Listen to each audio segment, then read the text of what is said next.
walang anumang hadlang sa taong nagsusumikap. Walang anumang hadlang sa taong nagsusumikap. Layunin po ng ating pag-aaral, mga kapatid, sa oras na ito ay magkaroon po tayo ng contentment sa ating paglilingkod sa ating Panginoong Diyos. Dahil marami po sa atin ay hindi kontento, lalo na po sa ating panahon ngayon, na panahon na ang panahon ngayon ay mapanghusga. Tama po ba? Hindi patas. Ngayon pa man, mga kapatid, sa oras na ito nawa, ang Diyos ay patuloy na magbukas ng ating kaisipan at sa unang pagbasa dito po sa aklat ng Lucas, Kapitulo 19, versikulo 1 hanggang 10. Luke chapter 19, verse 1 hanggang 10. Lucas chapter 19 verse 1 to 10. Pumasok si Jesus sa Jericho at naglakad sa kabayanan. Doon may isang mayamang puno ng mga publikano na nagngangalang sa kuweyo. At pinagsikapan niya makita si Jesus upang makilala kung sino ito. Ngunit siya ay napakapanlap at dahil sa dami ng tao, hindi niya makita si Jesus. Kaya't patakbo siya nagpauna at umakyat sa isang puno ng sikomoro upang makita si Jesus na magdaraan doon. Pagdating ni Jesus sa dakong iyon, siya ay tumingala at sinabi sa kanya, "Sakeo, bumaba ka agad, sapagkat kailangan kong tumuloy ngayon sa bahay mo." Nagmamadali siyang bumaba at tuwang-tuwang tinanggap si Jesus. Lahat ng nakakita nito ay naggulong-gulungan. Nakikituloy siya sa isang makasalanan, wika nila. Tumayo si Sakeo at sinabi, "Panginoon, ibibigay ko po sa mga dukha ang kalahati ng aking ari-arian. At kung ako'y may nadayang sino man, ang naibayo ang isasauli ko sa kanya." At sinabi sa kanya ni Jesus, "Ang kaligtasan ay dumating ngayon sa samahayang ito. Pipiliin ni Abraham ang taong ito, sapagkat naparito ang anak ng tao upang hanapin at iligtas ang naligaw." Praise the Lord. Magandang umaga po, mga kapatid sa atin. Mga nakatulog ng iba.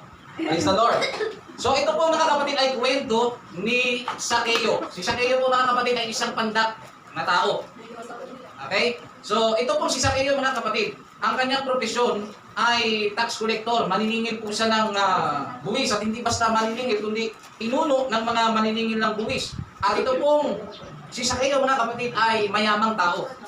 Yan. So sabi, mga kapatid, sa pag-aaral, ang pagiging tax collector o maniningil ng buwis ay isang profesyon na kung saan ay notorious, mga kapatid, pagdating sa corruption. Pag sinabing notorious, mga kapatid, kilala ito sa pagiging lugar ng kurakot. Pag ikaw ay naging tax collector o maniningil ng buwis. Ito pong si Sakeo, mga kapatid, nang siya po ay nasa daan, na kung saan dadaan po ang ating Panginoong Jesucristo, ay nagkaroon po siya, mga kapatid, ng masidhing pagnanais na makita po ang ating Panginoong Jesucristo. Sinabi dyan, pinagpilitan niyang makita si Jesus kung sino siya at hindi nangyari. Pinilit niya, punta kasi siya, mga kapatid, hindi yun nangyari. Bakit po, mga kapatid? Si Sakeo po kasi, bukod sa maraming tao, siya po ay pandak. Subalit, sa kanyang mapilit na pagnanais at pagsusumikap, base sa ating pinag-aaralan, walang anumang dahilan sa tao nagsusumikap, siya po, mga kapatid, ay tumakbo.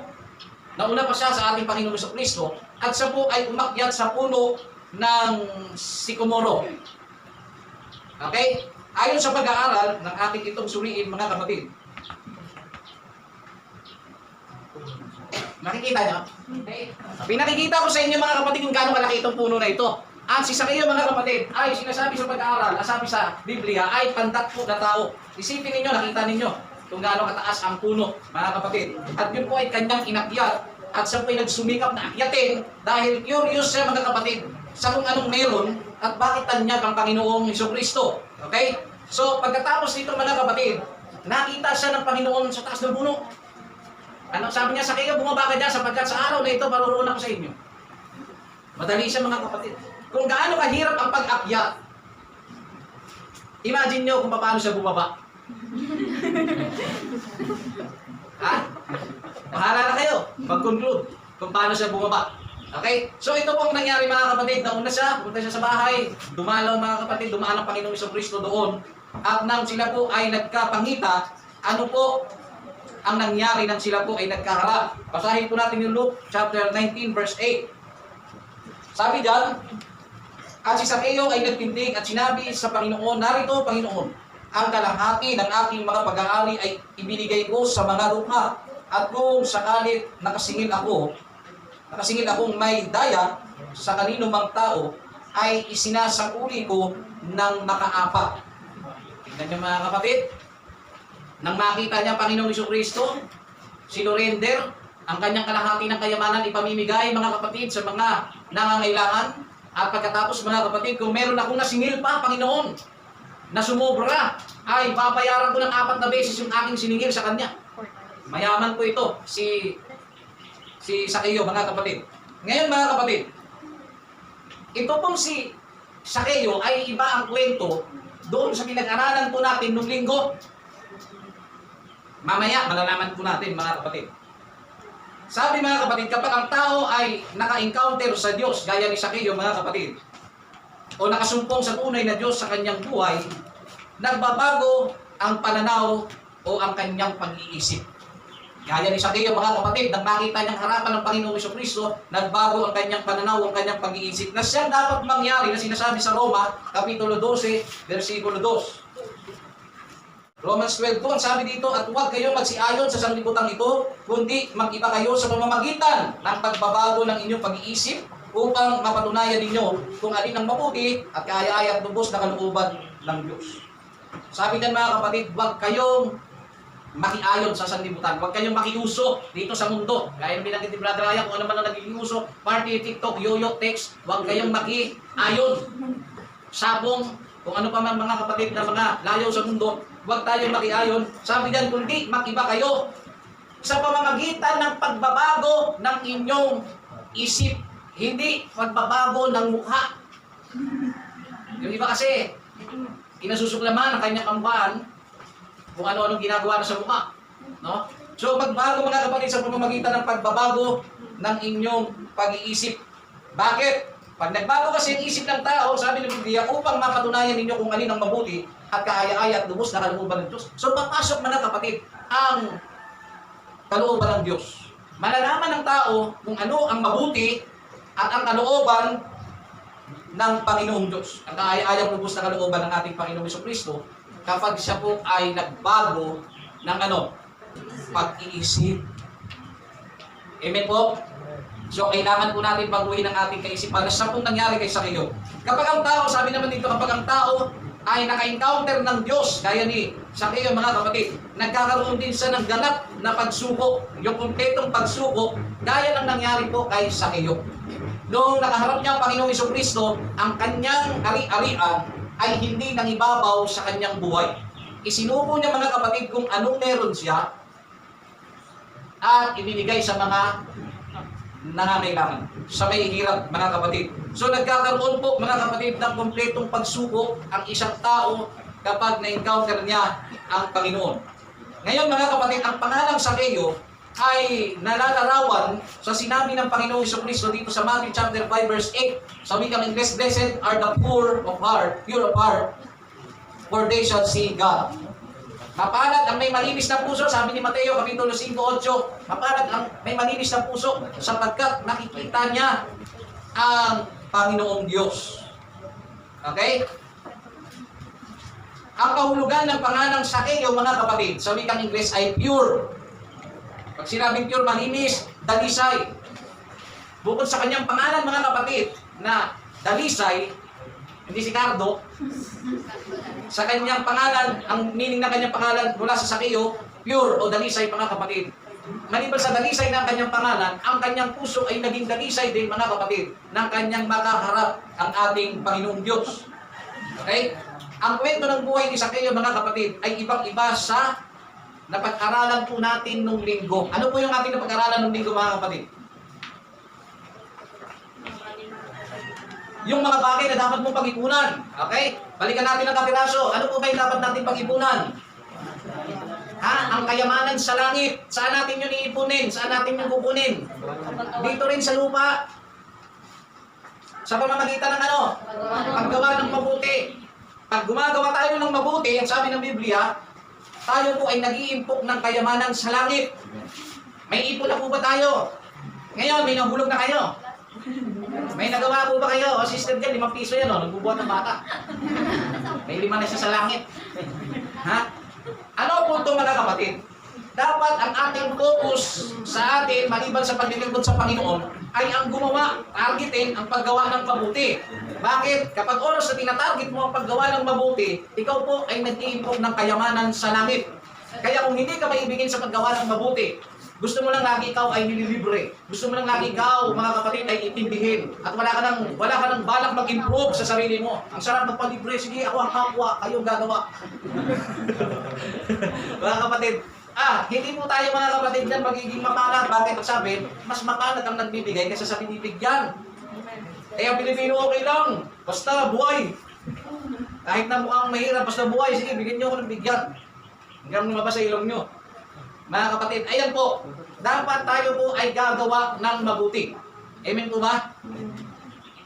Kapag tayo po ay sumusunod sa utos ng Panginoon at sa kanyang kalooban, nakakaipon po tayo ng kayamanan sa langit. At ang kayamanan sa langit daw ay hindi po nananakaw, hindi kinakalawang. At walang nakapapasok totally na magdanakaw mga kapatid. Kaya ano pang inaantay natin? Mag-invest na tayo. Open-minded naman kayo, di ba? Kung open-minded tayo mga kapatid, yan ang dapat paglagakan natin ng panahon ang makagawa ng mabuti. Hindi yung naglalakad, gatuwan-tuwa yung mga bata, pinagbabaril ng pwede ng pusa, nakitbaril ka rin. Hindi ganyan, ganito. Mga kapatid, iligtas mo ang pusa, so may 5 ka. Ha? Iligtas mo mga kapatid ang mga nangangailangan. Tulungan ang mga nangangailangan mga kapatid. Ha? Isumbong ang dapat isumbong. Ituro ang dapat ituro. Mga kapatid, at huwag tayong matatakot mga kapatid. Basta alam mong mabuti ang ginagawa mo at may puntos sa langit ang ginagawa mo mga kapatid. Huwag kang matakot na gumawa ng mabuti kasi gagawin mo yan para sa Diyos. Isang bagay lang naman ang hindi mo kayang gawin na mabuti. Kapag ka naramdaman mong kabigatan na sa iyo. Kasi kapag ka may nangangailangan o kinauukulan na dapat paggawa ng mabuti at yan ay tinulungan mo, dapat mga kapatid, sa ating pagtulong, masaya ka doon dahil ginagawa mo yun para sa Diyos. Kaya pag hindi mo na yan ginagawa para sa Diyos, tatamaling ka din gumawa ng mabuti. Halika, umus tayo ng plato kayo na, pagod ako. Pero kapag kaya yan gagawin mo, para sa Panginoon to, para may ipon din ako, sayang din to. Mga kapatid. So gagawin mo yun mga kapatid dahil yun po ay kalooban ng ating Panginoon. So, balik tayo mga kapatid. Yung pinag-aralan natin noong linggo tungkol sa binatang mayaman mga kapatid. Tinanong niya ang Panginoong Hesus, ano po ang dapat kong gawin para magkaroon ng buhay na walang hanggan? Ano ang sabi niya? Sabi ng Panginoon? Ha? Igalang mo iyong mag-ina, huwag kang papatay, etc. Tilatag niya lahat. Anong sabi ng mayaman? Ginawa ko na po, nasagawa ko na po lahat ng bagay niyan mula ng aking pagkabata. Ano pa po ang dapat kong gawin? Sabi ng Panginoong Jesucristo ay ano? Ibenta mo ang iyong ari-arian, ipamigay mo sa mga mahihirap, tsaka sumunod sa akin. Ano nangyari sa mayaman? Nalungkot, namanglaw ang mukha, tumalikod sa Diyos. Dahil siya'y napakayaman. Hindi niya kayang isuko ang kanyang kayamanan mga kapatid. At sa part na yon, hindi totoo ang kanyang sinasabi na naganap niya na daw lahat mula sa pagkabata niya ang pagsunod sa Panginoon. Bakit? Sapagkat yung utos sa Panginoon, mahalin mo yung kapwa ay hindi niya po na isagawa. Dahil po sa kayamanan, ayaw niyang mawala, tumalikod siya mula sa harapan ng ating Panginoon. Ngayon, anong pagkakaiba ng dalawang ito? Si Sakeo mga kapatid, noong nakita niya ang Panginoon, hindi na siya inutusan, Sakeo, ibenta mo ang iyong ari-arian, gamigay mo sa mahirap, tsaka ka sumunod sa akin. Dahil mga kapatid, sa panahon na yun, nung nakaharap niya ang Panginoong Jesucristo, siya po ay nag-usa. Nakita niya pa lang, mga kapatid, sabi niya, ang kalahati ng aking kayamanan ay ipamimigay ko, ianong sa mga mahihirap. At kung may nasingil pa ako, 4 na beses kong ibabalik. Mga kapatid, kung may nasingil siyang 1,000, 4 na beses siyang ibabalik ang 1,000. So magiging ilan yun? 4,000. Mga kapatid. So ayun po ang nangyari sa kwento. Nagkaroon po ng pusa si Sakeo. Okay? Maliwanag mga kapatid nung nakaraang linggo na ating pinag-aralan na huwag mag-impok ng kayamanan dito sa lupa. Sapagkat dito ay may naninirahang tanga at kalawang, may nakapapasok na magnanakaw. Ano po ibig sabihin mga kapatid? Nito. Ang yaman mga kapatid, gaya ni Sakeo, kalahati ng kanyang yaman ay ibibigay niya sa mahihirap. Pero hindi tumutol ang Panginoon, sa kaya kulang yan. Dapat ibenta mo lahat. Nakuha niyo mga kapatid, hindi po siya mga kapatid tumutol. Bakit po? Kasi ang pagkukusa mga kapatid, ang pagkukusa sa pagtulong sa kapwa mga kapatid ay nasa sa atin po. Amen? Huwag po natin mga kapatid gamitin ang kayamanan para i-secure tayo nito. Gamitin po ang kayamanan mga kapatid para i-secure yung nangangailangang mga tao. Nakuha niyo mga kapatid. Ngayon mga kapatid, sabi dito, gamitin ang yaman upang tumulong sa kapwa. Ang iyong puso'y huwag gawing puso ng kadamutan, kundi pusong matulungin. Dito po sa Luke chapter 19 verse 3, balikan po natin mga kapatid. Ang sabi po ng Biblia ay ganito, at pinagpipilitan niyang nakita si Jesus kung sino kaya siya, at hindi mangyari dahil sa maraming tao sapagkat siya'y panda. Mga kapatid, itong bagay na ito, itong verse na ito, ay nagkot ng aking attention mga kapatid, na si Sakeo mga kapatid, bagamat siya po ay maliit na tao, meron po siyang urgency. Ano pag sinabing urgency? Yung, naiintindihan niyo naman, di ba? So, hindi ko paliwanag. Ha? Yung matinding pagnanasa mga kapatid, na magawa ang isang bagay.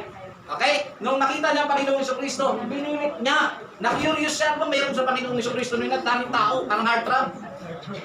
Kasi pinagkakaguluhan ng Panginoong Jesucristo. So siya po ay nagpumilit. Hindi niya magagawang makaharap ang Panginoong Jesucristo dahil siya maliit at sobrang dami ng tao. So gumawa siya ng paraan mga kapatid na makaakyat po sa puno. Ano po ang ibig sabihin nito mga kapatid? Sa atin po, sa ating buhay, nang makilala po natin ang ating Panginoong Jesucristo, kailan po tayo huling, kailan po tayo huling gumawa, no? Na kung saan ay pinagpilitan natin na makilala palalo ang Diyos. Amen? Amen. Ngayon, mga kapatid, kailan ang huling pinagpilitan mong paglingkuran ang Diyos? Nung nakilala mo ang Panginoon. Kailan mo huling pinagpilitang purihin ang pangalan ng Diyos? Sa kabila ng marami kang trabaho, hindi ka makapagpuri sa Panginoong Diyos. Ngayon, kailan mo huling pinagpilitang manalangin at kausapin ng Diyos? Okay? Kung napansin ninyo, gaya ng aking pinakinggan kaninang nangaral, ang tao po sa ating personal, pag tayo po ay nagpe-pray, madalas, karamihan, ay maiksi lang talagang manalangin. Dahil hindi makatagal. Tama?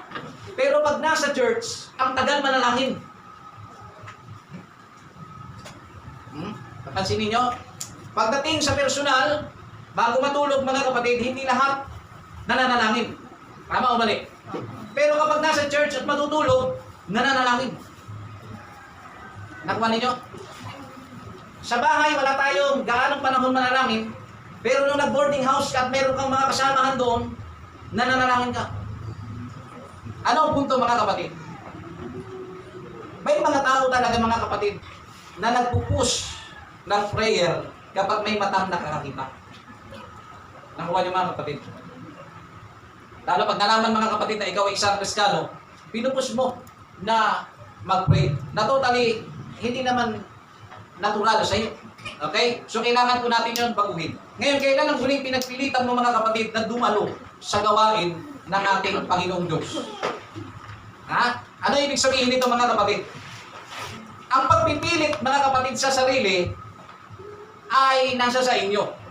Amen? Ang pagpipilit sa ating mga sarili, nasa atin po yun. Kung gusto mo magsamba o hindi, nasa sa iyo yun mga kapatid. Pero ang punto dito mga kapatid, kilala mo ba ang Diyos na iyong pinaglilingkuran?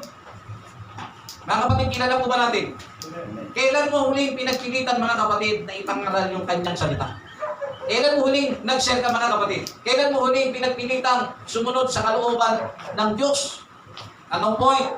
Alam na alam po natin ang aral ng Panginoong Jesucristo sa lahat ng bagay. Kung gaano kahigpit ang Diyos sa kanyang mga tagubilin. Sa kamay, may utos ang Panginoon. Huwag kang magnanakaw. Huwag kang gagawa ng masama sa mga magitan ng iyong kamay. Tama po ba? Ang ating katawan, may nakalapat mga kapatid na utos kung ano ang dapat suotin at kung ano ang dapat hindi suotin. Sa buhok, ganun din sa babae, na kailangan ng babae ay magkaroon ng mahabang buhok. Ang lalaki ay hindi po kailangan magkaroon ng mahabang buhok. At ang pinaka sumatutan ng lahat ng ito, huwag umayon sa takbo ng mundo. Amen? Amen. Body piercing. Hindi po nakakaroon ng body piercing. Eh. Ha?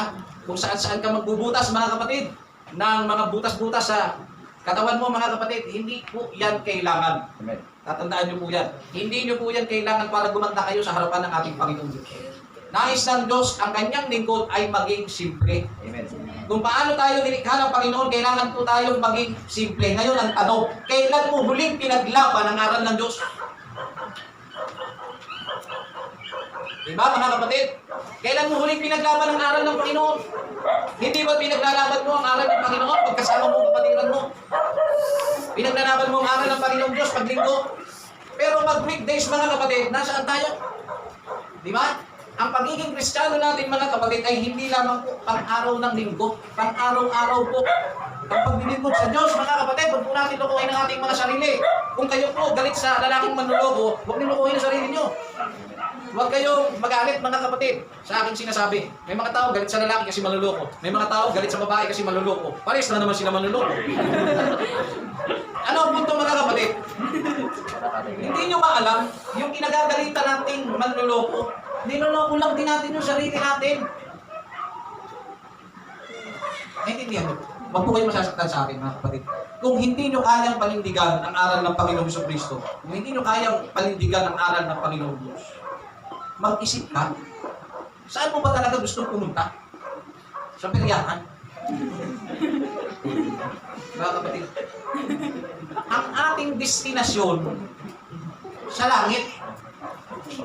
Amen po ba? Kung ang destinasyon natin ay langit, magsuot tayo ng panglangit. Manamit tayo ng panglangit, utos ng Panginoon. Magbuhok ka bilang isang babae ng buhok na pangbabae.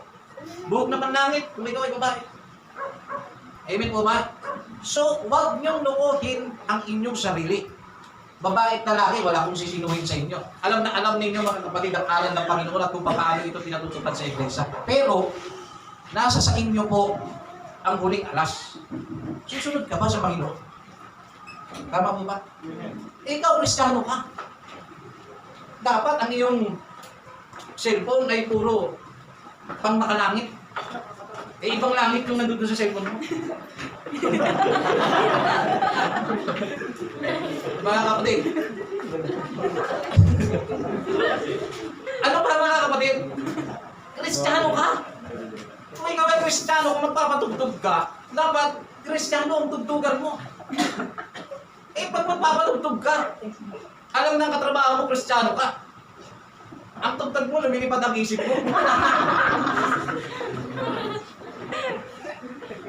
Mga kapatid, hindi po yung tama. Kaya ako mga kapatid, wala akong bilib eh. Yung nagsasabi ko isa, ilang taon ng Christian, 5 taon, kung magpatugtog sa bahay nila, paalam na!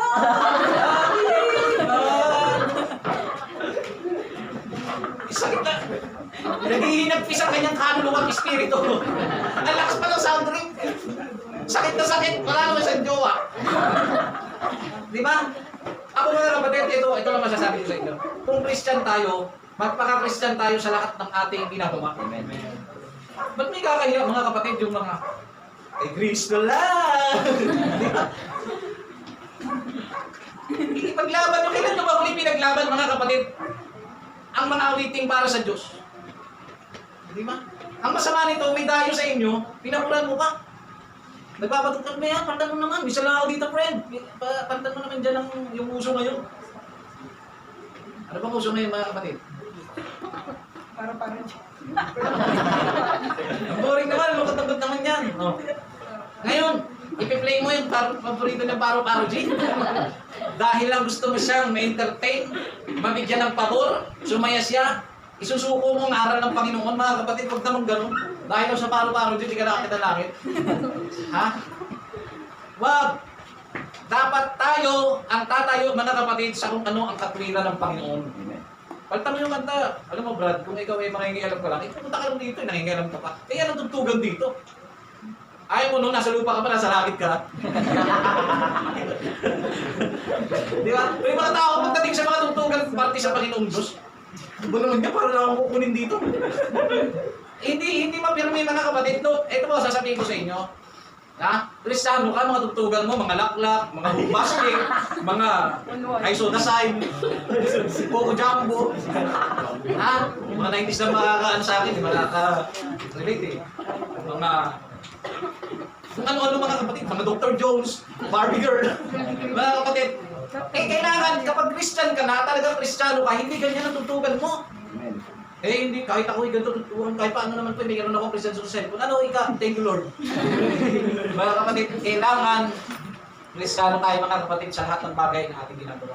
Kristiyano ka, damit mo, hindi naman pang Christian. Imbis na itinataas mo ang Panginoon, si Bob Marley ang tinataas mo. Mga kapatid, o kung sino man ang tao mga kapatid. Diba? Imbis na Panginoon ang tinataas mo, yung botong presidente mo itataas mo. Christian ka, sahin mo, hindi Christian.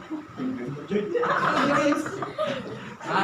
Mga kapatid, iwasan! Sa lahat ng bagay mga kapatid, kailangan natin ipaglaban. Gaya ni sa kayo mga kapatid, pinagpipilitan. Tatandaan niyo po sa paglilingkod sa Panginoon, kailangan pong pagpilitan natin na makalapit mga kapatid sa ating Panginoon. Ngayon, kailan mo huling pinagpilitan sumunod sa kalooban niya? Kailan mo huling pinagpilitan mga kapatid na mag-akay ng mga kaluluwa? Mga kapatid, questionable tayo doon. Sa isang buwan, wala kang in-invite.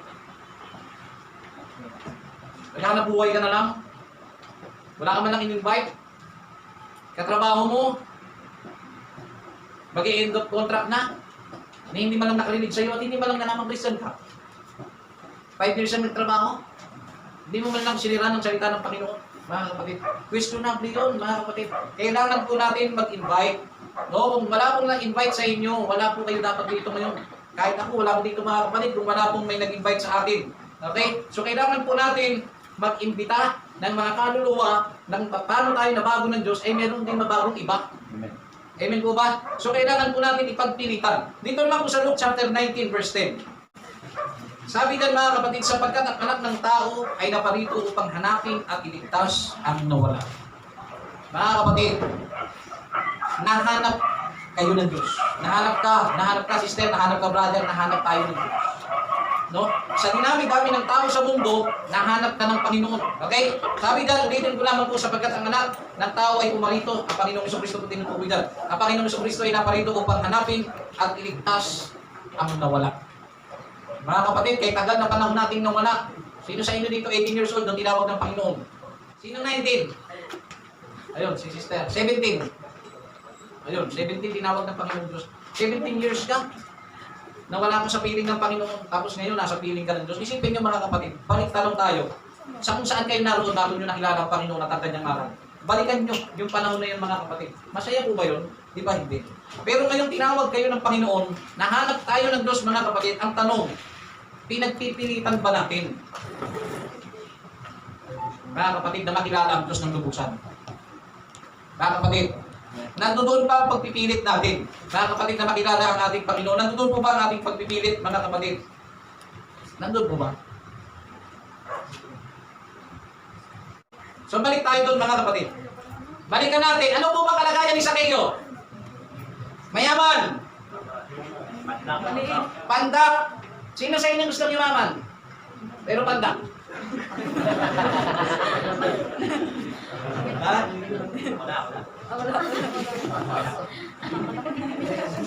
Balanse ang Diyos, no? Balanse. Naghahanap ka ng yaman sa mundo, pero mayaman. Pero may problema. Pero kung ikaw ang gusto mo yumaman at ilagay ka sa kalagayan, nagugustuhin nyo ba? Hindi. Matanong ko lang sa inyo mga kapatid, seryosong tanong lang. Papayag ka ba, Brother Jet? Bigyan ka ng pagkakataong yayaman ka, pero panda ka. Papayag ka? Naganda daw po kasi siya. Hindi. Honest lang mga kapatid. Kung babalik, bibigyan ng pagkakataon, mayaman ka pero panda ka, payag ka? Ha? Malimig to. Ikano pinayag dito? Mga kapatid. Ay, yun totoo. Si Brother Patrick, papayag ka, brother. Mayaman ka, walang problema. Lahat ng bibili mo. Pero panda ka. Hindi ka papayag, di ba? Eh, lalo na ako, nagpapayag. Diba? Ang Diyos balanse. Pero kung sa isa kayo tatanungin natin, siguro, naniniwala ko sino tumangkad. Pero doon naman ang pinakamahirap. Halimbawa si Brother Sarge, pandak, pero mayaman. Papayag ka ba? Hindi ka na magiging pandak, pero tatanggalin ang kayamanan sa buhay mo. Oo, kwento lang naman to eh.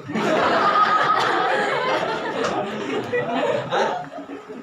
Ano ang punto mga kapatid? Ano? Bagamat mayaman si Zaccheo, meron sa kanyang bagay na hindi maaalis ang kanyang pagiging pandak.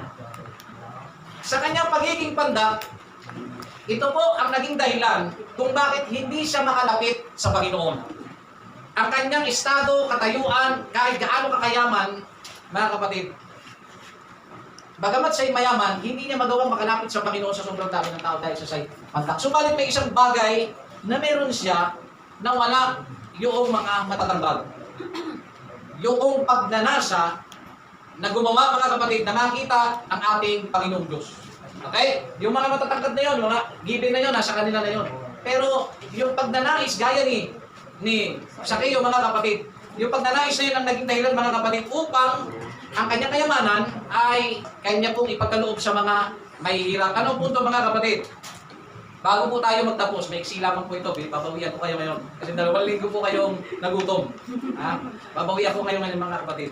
Ang punto rito mga kapatid, tayo po mga kapatid na mga mahihirap, usually ano pong kailangan natin?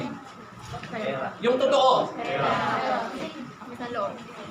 Pagkain. Hindi ko nakakain ng pera. Pagkain. Yung Yolanda, nagamit ng pera? Hindi. Pagkain, kahit gano'n kakayaman. Hindi ka makakakain ng panahon ng Yolanda. Diba? Mga kapatid talagang pagkain, nag-aagawa ng tao. So ano po ang kailangan ng tao? Pagkain, tubig, damit. Yan po yung pangunahing sinabi sa Mateo. Huwag kayong mag-alala tungkol sa araw ng bukas. Sabi niya, sapagkat ang mga taong nag-aalala sa kanilang pananamit, sa kanilang kakainin at iinumin, ang mga tao na yan na nag-worry sa 3 bagay na yan, ay ang mga tao, mga kapatid, na, ano sabi? Anong tawag sa kanila? Balikan natin mga kapatid, Matthew chapter 6. Matthew chapter 6 verse 25. Sabi dito, kaya nga sinasabi ko sa inyo, huwag kayong mga balisa sa inyong pamumuhay kung ano baga ang inyong kakainin o kung ano ang inyong iinumin. Kahit ang sa inyong katawan, kung ano ang inyong daramtin. Hindi baga mahigit ang buhay kaysa pagkain at ang katawan kaysa pananamit. Number 26. Masdan ninyo ang mga ibon sa langit, na hindi sila nangaghahasik, ni nagsisigabas, ni nagtitipon man sa mga bangan, at sila ay pinakakain ng inyong Ama sa kalangitan. Hindi baga lalong higit ang halaga ninyo kaysa kanila? Number 27. At alin sa inyo ang sa pagkabalisa ay makapagdaragdag ng 1 siklo sa sukat ng kanyang buhay? 28. At tungkol sa pananamit, bakit kayo nangababalisa? Wariin ninyo ang mga liryo sa parang kung paano nagsisilaki. Hindi nangagpapagal at nangagsusulit man. 29. Gayon may sinasabi ko sa inyo na kahit si Solomon man sa buong kaluwalhatian niya ay hindi nakapaggaya na gaya ng isa sa mga ito. Number 30. Ngunit kung pinalalamtan ng Diyos ng ganito ang mga damo sa parang na ngayon ay buhay, sa kinabukasan ay iginagatong sa kanan, hindi baga lalong-lalo na kayong pararamtan niya o kayong nakakaunti ang pananampalataya? 31.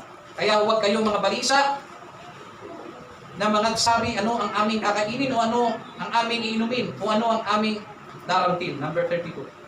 Sapagkat ang lahat ng mga bagay na ito ay isang pinaghahanap ng mga hintil lamang talastas ng inyong Ama sa kalangitan ang kinakailangan ninyo ang lahat ng mga bagay nito. Mga kapatid, ito ang punto, mga kapatid, ng ating pinag-aaral. Yung mga ibon, mga kapatid, hindi pinababayaan ng Diyos. Pinakakain ng Panginoon. Sabi dyan, ikaw pa kaya na tao. Ang mga damo, no? Sila po ay nabubuhay. Hindi sila pinababayaan ng Diyos. Ikaw pa kaya na tao. Sabi ng Panginoon, alam ng Diyos ang lahat ng kailangan mo, pagkain, tubig, tanamit. Dadamitin mo. Alam ng Diyos ang lahat. Sabi dyan, kailangan nyo ang lahat ng mga bagay na ito. Mga kapatid, kailangan po ba yun? Amen. Kailangan yun. Pero ano po sinasabi ng Panginoong Diyos sa 33? Dito ko na po tatapusin, mga kapatid. Datapot hanapin muna ninyo ang kanyang kaharian at ang kanyang katwiran at ang lahat ng mga bagay na ito ay pawang idaragdag sa inyo. Mga kapatid, ang buhay ay sobrang simple lang. Hindi dapat pahirapan ang katawan.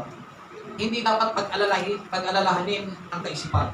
Hindi dapat, mga kapatid, maghanap ng wala. Sabi ko nga sa inyo, mga kapatid, ang ating layunin dito ay matutunan natin makontento sa kung ano ang meron tayo.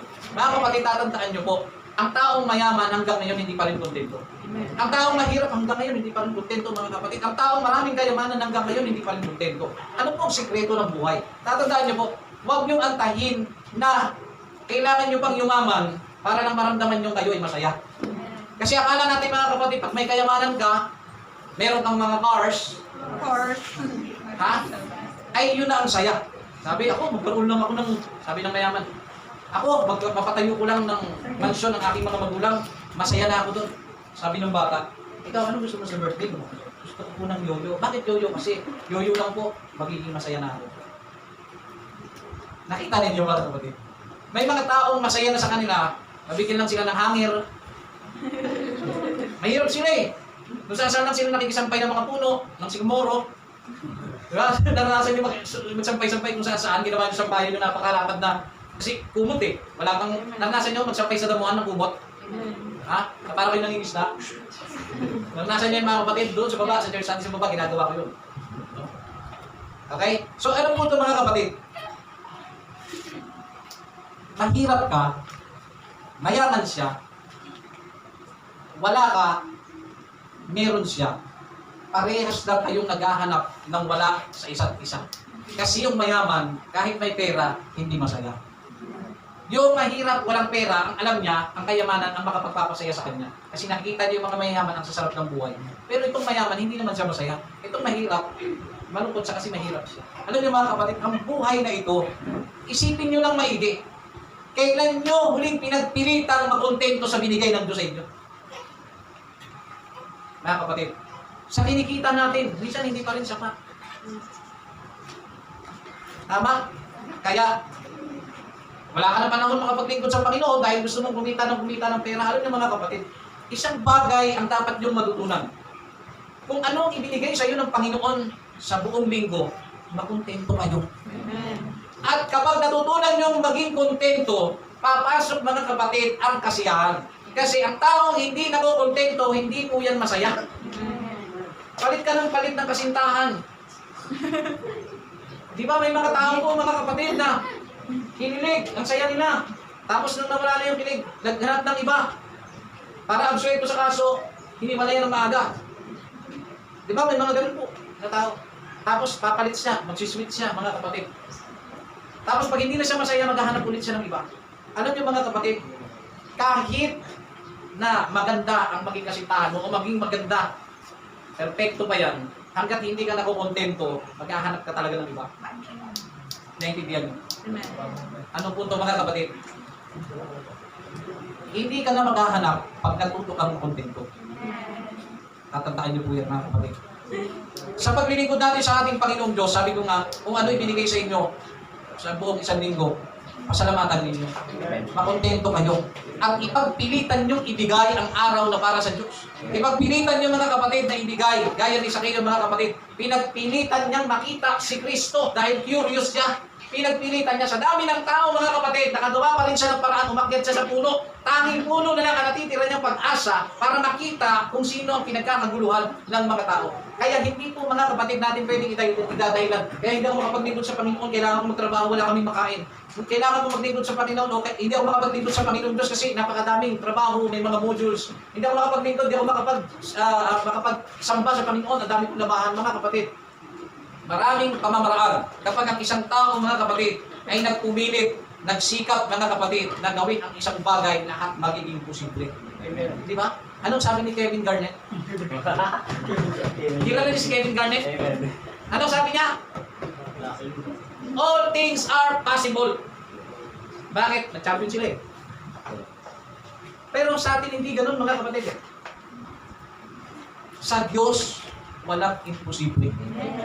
Intindihin niyo maigi ang sinasabi, mga kapatid, ng salita ng ating Panginoon. Huwag mong alalahanin ang pagkain mo bukas. tsaka mo na intindihin. Dahil hindi mo alam kung buhay ka pa bukas. Kaya yung bawat araw, mga kapatid, na ibinibigay sa atin ng Diyos ay isang treasure na makagawa ng mabuti, makapaglingkod, makapagpuri, mga kapatid, sa ating Panginoon Diyos. Gawin niyo yun. Isang package. Bawat araw ay isang balato ng Diyos sa atin. Hindi natin alam kung hanggang kailan kayo mabubuhay. Hindi ako. Diba? How I wish, mga kapatid, na wag kang muna. Kasi pangarap ko, kahit mga 100 taon, nagbibilis pa ako eh.